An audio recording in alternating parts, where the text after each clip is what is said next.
right, so we spent 23 minutes not talking about football. Yeah. The Raiders, they again, Mendoza threw a pick six, but I agree, played well, beat the Texans last night. Texans defense also. I was very high on the Texans defense last year, and I think rightfully so. Why? Because they were really good. This year, well, give it away, Tom. I think they probably got better. I think that defense probably got better because it was McDonald who had that. Caden McDonald had a very big play. Ugh. And I remember when he got drafted, the football nerds were like, "Oh my God, I can't believe they let the Texans get Caden McDonald." Yeah, I think the nerds might have been right because he looked pretty good. Here's my take from the game was I'm interested in both teams' run game because I think Mike Washington, he had a play or two last week, but he had a really impressive run in this game, the Raiders rookie. So you got Mike Washington. He'll be playing in rotation with Ashton Genty. I think, oh shit, suddenly the Raiders might have a decent run game this year. Genty crossed I think he got 1,000 yards last year. He was pretty close to it. Which, by the way, they were still ranked 32nd last year in rushing yards. Yeah, so that's an area they need to be better. And then Woody Marks in the Texans run game looked pretty good. Obviously, it's hard to really gauge a team's run game in the preseason based on the defenses they're playing. But Woody Marks looked good. And I think when you're looking at the Texans and the Raiders this year, and there's already questions in the Texans in the receiving game because Higgins goes down with an ACL. Yep. I think the thing that will really help CJ Stroud this year is if the Texans can just run the ball effectively. Yeah. And they, Montgomery's not playing, but right now it's like, okay, yeah. And Woody Marks, he had some games last year where he played well. But early on, if you're trying to be like, yeah, this is the thing to take away from this game. It's like, yeah, both run games look good. High on Washington. Woody Marks played well. And, I think that will be the biggest thing to help CJ Stroud. Specifically, close games late in the season. If the Texans are a team with that defense that can run the football, they're going to be very, very hard to beat. It'll be very difficult to beat. So, and we'll see what the state of that O-line looks like. Like Tank Dell coming back, Stroud should have a lot more support this year than he did last year. This is going around. I don't know the validity of this. So Keyshawn Nixon. You think we're trading Moss for Nixon?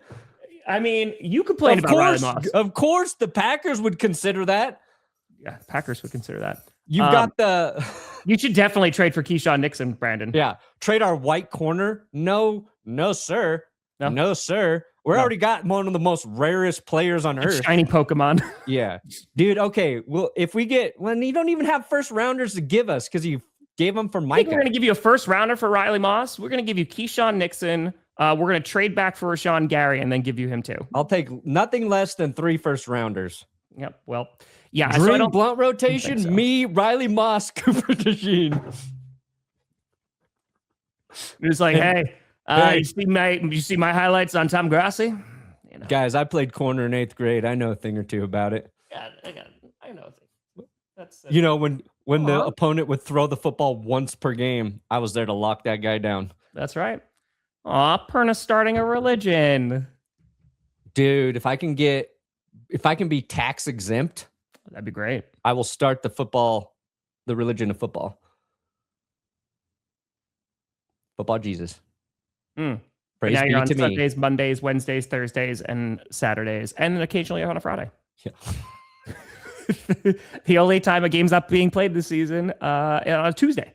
That's the only day. So, that works. And on Christmas now, my birthday. No longer in October, huh? Yeah. I'm not going to start drinking in the morning until after Labor Day. Yeah. You don't wear white after Labor Day? I'm not sober after Labor Day. So Raiders, I think that there's excitement. You mentioned their run game. Their defense should be better because their defense was not great. But now Crosby's back, right? They added a whole bunch of folks during free agency. Should be pretty solid.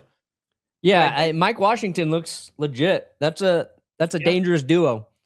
Here's the crazy thing about the Raiders, too. I think it's a Goody decision. I think that's Kubiak said he hasn't decided on who's going to be starting quarterback. Correct. Which that is a new development, if it's even real. I feel like he's just saying that to fuck with us. But I think it's Kirk Cousins. I mean, it makes no sense to throw out Mendoza unless he goes out there like next week and just throws like 8 touchdowns and it's against starters.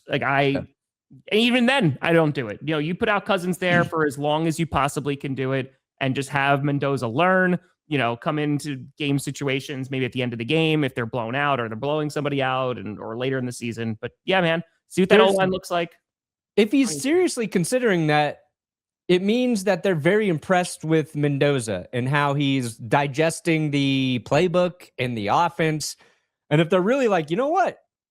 Maybe we shouldn't waste our time with Kirk Cousins because that's what we're going to be doing. Even if he's good, we're still kind of wasting our time with him. And we didn't think Fernando would be able to process this much of the playbook this early. Sure. And I think Kirk Cousins is actually going to play well for the Raiders. Do solid. Because he already knows the offense. But if they're considering that, it just means they're impressed with Mendoza. And ultimately, that's a good thing for the Raiders. I think he's just saying that to be coy, but I could be wrong. I don't know, dude. I don't know anything anymore. Trying to game plan, but yeah, I can't imagine it's Mendoza. It has to be Cousins for at least a few weeks. I don't see it happening because again, I just don't think that there's upside right now. Right, you're not bringing in Kirk Cousins so he can sit as the backup yet. Like it's hey, you put him out there, see how this offense functions, and we'll see how long his leash is. There you go. Working 3 to 3, and then I have my uncle's funeral in the morning, 2 hours away. Perna, you know what to do. Sadly, I do know what to do. Oh my God. Hold on. Because there's 2 Tebow clips. You got to click the right one. I will not let you down. Yeah. So he was either alive, now he's dead, or he was dead, he was really dead. What else matters? What else matters? You walk through it. Everybody either puts a thumb up or thumb down. Rest in peace, Uncle. That's right. Thumbs up or thumbs down. He's either alive or he's dead, or he's really dead. Or he's really dead. Yeah. That's what I need. I need a show with Tebow where we just debate religion. That's what it is. Where religion and sports intersect. You do a podcast with Tim Tebow, and it's a weekly podcast throughout the season, right?